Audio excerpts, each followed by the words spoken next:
Hey, what's up? This is Chosen, and this video is going to be covering the new accessories slash jewelry, you may know them as, that have kind of been teased by a retweet and then behind the scenes to us in the content creator chat. I will get you a live reaction to that announcement and let you know as much as I know, and also use that as an opportunity to get you caught up on everything going on in game currently, the offers, the events, and all that good stuff. So let's get into it. Alrighty, so obviously first order of business, let's dive into this announcement of new accessories. Let me pull this up for you so you can read along. Two types of accessories, which is jewelry. It's the ring, amulet, and banner. Will be made available in the Bazaar. The Bazaar is the new arena shop that will be coming in about 4 or 5 weeks. Though the mechanics they have are closer to artifact sets than they are to the classic accessories you've seen so far. There are 3 items in each set: ring, amulet, banner, and equipping more accessories from that set will increase the effect the set has. Okay, let's explain with 2 direct examples. So kind of like Diablo 2 sets back in the day. You wear 2 pieces, you get this bonus. You wear 3, it gets stronger. You wear 4, it gets stronger, and it keeps kind of stacking on top of itself. Okay. Set X. Once per turn, a champion equipped with X accessories, so this will be the 1, 2, and 3, has a 5%, a 10%, and a 15% chance with those respectively, the 1, 2, 3, of immediately finishing the cooldown of any skill they just used. So this type of set would be super impactful on people like that have a high cooldown. So people that have cooldowns on 7 turns, 6 turns, 5 turns, they're gonna reset that cooldown. It wouldn't be as impactful on people with a cooldown of 2 or something. So you would kind of want to put that on a champion with large cooldowns, but obviously lots of RNG and very high impact. Not a big deal adding this stuff in like dungeons and stuff, but think about a clan boss where you've got a perfectly tuned team. All of a sudden resetting cooldowns and messing things up is gonna totally ruin your rotation. And when you get towards those like nightmare, ultra nightmare teams that are perfectly set up in certain rotations, a set like that probably wouldn't be optimal. And then if you were using it in the arena, obviously, like if a Rotos got to do his nuke ability twice, 3 times, it just keeps resetting the cooldown. You can see how in the arena this would get pretty insane pretty quickly. It's definitely gonna add an RNG element, and it's gonna be ridiculously impactful when it procs. But that is just an example. Again, we're not seeing this live in game. It is possible this could be an example, and this definitely changes. Then they give us another example here of set Y. At the start of their turn, champion equipped with Y accessories have 8%, 16%, 24% chance respectively to remove 1 random debuff. I actually like that a little bit more. It's a higher chance, so it's a little bit less RNG. It's a little bit more consistent and reliable, and it's not as ridiculous, like game breaking, just completely turns the tide of a fight whether it happens or not, and the 2 outcomes are completely based on RNG that you can't predict or prepare for. So of the 2 sets, I like set Y because it's not as like all or nothing ridiculously overpowered, and also in terms of removing debuffs, it wouldn't really mess up your rotations as often. I mean, unless you have like a decreased speed on half your team and not on the other half or something, then you could mess things up. But I think set Y is a little bit more consistent and less power creep, and set X is just going to be like insanity. If you had a full team of that in the arena in a defensive setup where an arena match goes for a minute or 2, it's going to come down to who procs set X, who gets those cooldown resets, and it would basically be a lot of RNG. So these have the potential to be very, very impactful. So it's hard to say how realistic they are to acquire. Again, we don't know the currency structure of the different 3v3 arena tiers, the bronze, the silver, the gold. There is no platinum in the 3v3 arena yet, so we don't know how the pricing model is going to be structured around these new sets. I don't know if you're going to be able to get 1 piece a week, 5 pieces a week. I don't know how the star breakdown is going to be in terms of the cost. So I'm excited to see all of that and how realistic they are to acquire, and exactly how, you know, which ones go live. There's a lot of things we don't know yet, but I'm trying to get you guys as much reaction and knowledge based off of what we know so far. And it looks like each faction will have 2 different sets of these accessories. So I don't know if they're gonna have, if that means, okay, so there's 13 factions. I don't know if that means there's gonna be 26 different ones, or if different factions are gonna share certain effects. Again, that's not really articulated here, but each faction is gonna have access to 2 different set bonuses, kind of like the ones you see here. And then both accessory effects will have a visual cue when applied. Now, I don't think that's going to be just by simply wearing them. I don't think the champion's going to have like an aura or something that's glowing because they're wearing these. I think what that means, I've seen some people confused by this, or not really confused. I mean, they could be right and I could be wrong. I see some people thinking this means like just by wearing them, they get like an aura, or you can see it glowing on them or something, like a visual cue that they are wearing those artifacts. I think what this means is a visual cue when it's applied, when it happens. So, you know, Hegemon does his crazy go first ability, and then the 15% to reset the cooldown procs. There's going to be a visual cue that shows you the cooldown has been reset, and that accessory proc that effect. I think that's what that means. Some people are speculating different. There's going to be actual visual cue of them wearing it. I think it is going to be a visual cue when it actually procs and you hit that % chance and it happens.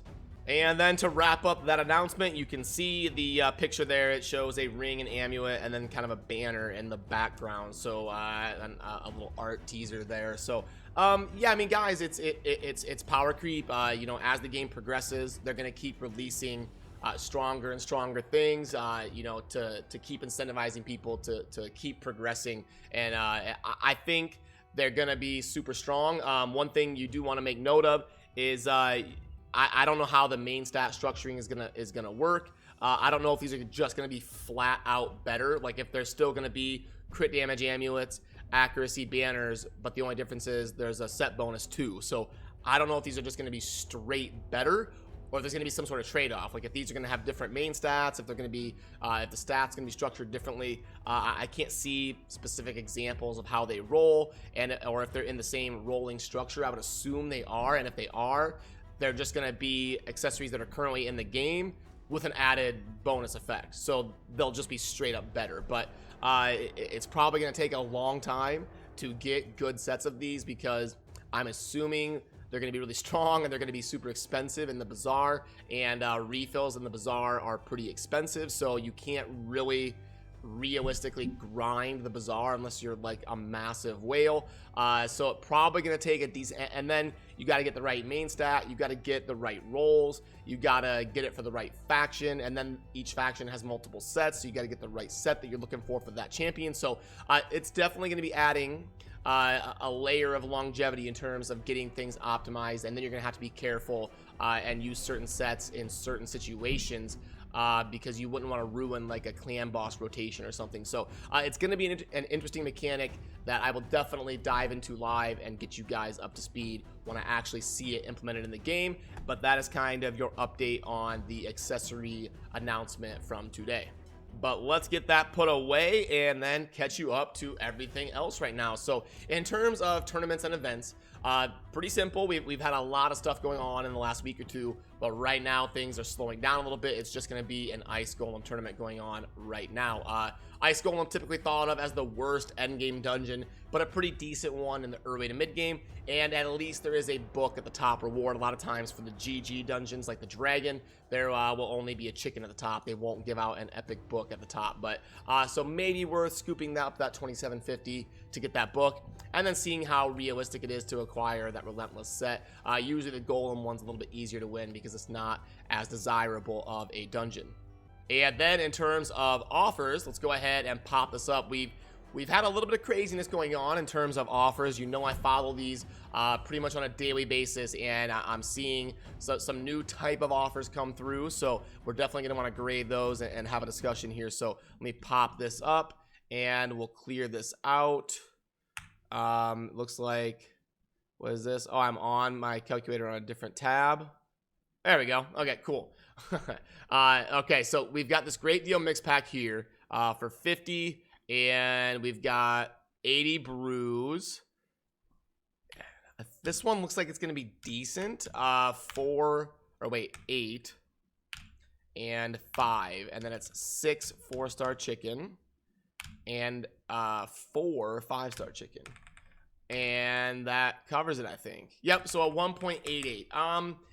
It's okay, especially if you are a decent spender who needs books. It's okay.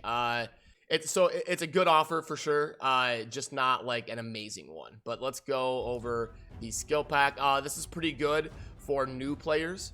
For end game players that are hitting Ultra Nightmare Clan Boss, it's probably a waste of $5. But because we all in the end game end up with like 100, 200, 300 rare books. So, but a pretty good deal for beginners. The gem pack. This one is probably not going to quite be good enough. I don't remember this being super value here. So 5,500. Yeah, 1.38. Not going to be one I would want to scoop up. There's definitely better opportunities to get more bang for your buck, in my opinion. Mini mix pack's a daily one that we've covered a million times. I don't have to really go over that. Now this one is the crazy one. Typically, when you have a long time to decide, like 6 days or a month or something, and there's a purchase limit of 1, typically those offers are extremely good. So I bet when I plug this in, it's going to be like, just off the top of my head, this is probably going to be like a 2.33. So let's plug it in and see.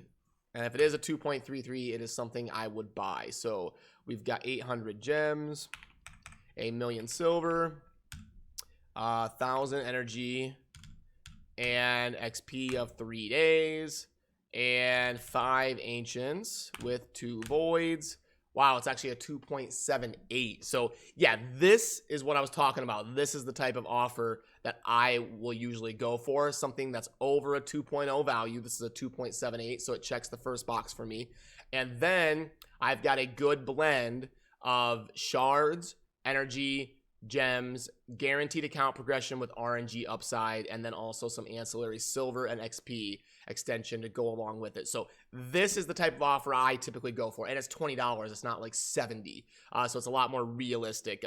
This is what I like to be picky and kind of wait to come up and scoop up in the game. So I think this is a pretty strong offer if you're the type of person who spends money on raids. Some of you are free to play or low spenders, and that's totally understandable. But if you are the type to spend money on raid, I think this is some of the best money you can spend. But let's put away the offer sheet and kind of wrap things up here. So, yeah, guys, a lot of you ask, is there a new fusion coming? When is a new fusion happening? Do you know anything about a new fusion? It's a very common question. Obviously, fusion events are a lot of fun. You get to see a new champion added to the game, go over their skills, grade them, and add them to the pool, and kind of theory craft what they could be used for, and then have something to kind of work towards in the game. I'm with you. I hope there's a fusion event coming soon. Over the course of my lifespan playing Raid, which is about 15 or 16 months, I did the math one day on stream, and they've done a new fusion about every 6 or 7 weeks. We're coming up on about 8 or 9 weeks now since the last fusion. So yeah, we're due for a fusion announcement for sure in terms of their average life cycle of announcing new fusions and kind of the rotation they go on. We are due any week now for a new fusion announcement, but we don't have anything concrete behind the scenes in terms of them teasing something to us. So expect one soonish. I don't know when. I can't give you anything other than we are due for one in the normal rotation. And then the accessories. Yeah, I mean, it's going to be exciting to see them kind of come through. I hope they're priced realistic. And I hope people down in like bronze will have access to at least like 3 and 4 stars of these sets. I hope it's not just exclusive to gold, because it's going to be ridiculous for people to get up into gold. I can already tell the tag team arena is insanely tough. For someone like me who's been around for 15 or 16 months and has spent a pretty decent amount, well, not even a decent amount, a lot of money on the game, and been super active. The 3v3 arena is very tough for me, so I can only imagine for newer players how hard it's going to be to get into gold. So I hope the Bazaar is realistically structured to be a fun mechanic for all players and not just people like the top 0.1% up in like gold 4 of the tag team arena. So I will keep you guys up to date and get you guys a live reaction as soon as we know anything about the Bazaar pricing model and anything like that. So as always, thank you for watching. Have a good rest of your day. Peace.